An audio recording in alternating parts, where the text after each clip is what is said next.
Yeah, let me just jump in here with a quote that I heard from a podcast guest named David Stegman. He started this other group for dads called the Rad Dad Collective, and I had him on my podcast.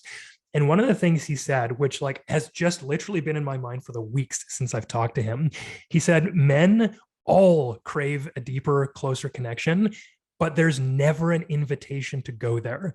And that sort of allows me, who heard it, and any other man who that sort of resonates with, to make the invitation. So he's like, even if you just go out with some friends or some other like dads to the park, instead of just, talking about sports, start off intentionally and be like, hey guys, before we meet here, is there anything you want to go into? Like, how's your life going? Just ask the questions and invite that depth. Because as you said, and as I'm seeing more and more, like, yeah, all guys want and need this, whether or not they have conditioning around it. Because even though you're hearing this, you might be like, well, yeah, but I'm different. And I'm just going to suggest that like that's probably conditioning and it makes perfect sense. Like, of course, we would think that in a society that goes like, if you're not independent, if you're not a lone wolf, you're a loser, you're a woman, whatever. So there's empathy there on my behalf for sure. Like it makes perfect sense. And if you are a human, again, I'll say this again, if you're a human, you got emotions and you got to talk about them. Yeah. So doing it with other men and like not burdening your wife with that, because a lot of men do that, like that's their only outlet. Yeah, man, we're all craving intimacy and then we just have to be invited into it. Yeah. And I have a anecdotal thing here, story. I with a few other guys, we started a mastermind. It was a business mastermind. We have calls every month, and quarterly we travel someplace outside of where we live. We get a kick-ass Airbnb that's huge and ridiculous, and we get together and we work.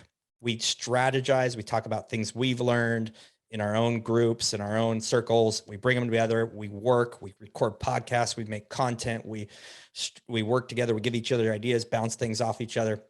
This time, my business partner and I were there, and everyone was there, just 6 men. And the night before we get started, it's like our strategy, like, how's this weekend going to look? It's not the weekend. How's this week going to look? And he said, he goes, all right, we're going to go around the table and everyone's going to share for real what's going on in their life.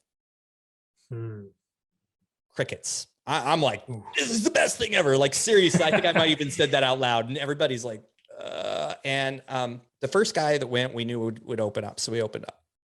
We finally get to the last guy, and he is not the guy that wants to share this stuff. Like, it's just like, and he even told me the last time, I don't ever want to be on a podcast. I never want to, I'm just not putting myself out there. And he even, when it was his term, he even got up and got everybody a beer. Like, he was evading to the max.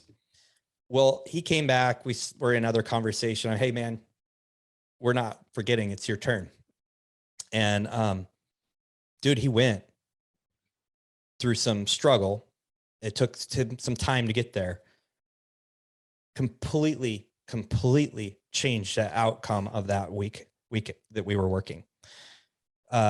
Let the guard down, shared something that was happening, and took away so much because the men listened, eventually shared stories like, hey dude, like my story was, you are not alone. Like that was all I said.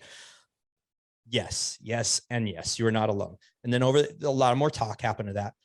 But that group became so much closer because of that level. And these are manly men, the grunt, all the whole 9 yards. And it works.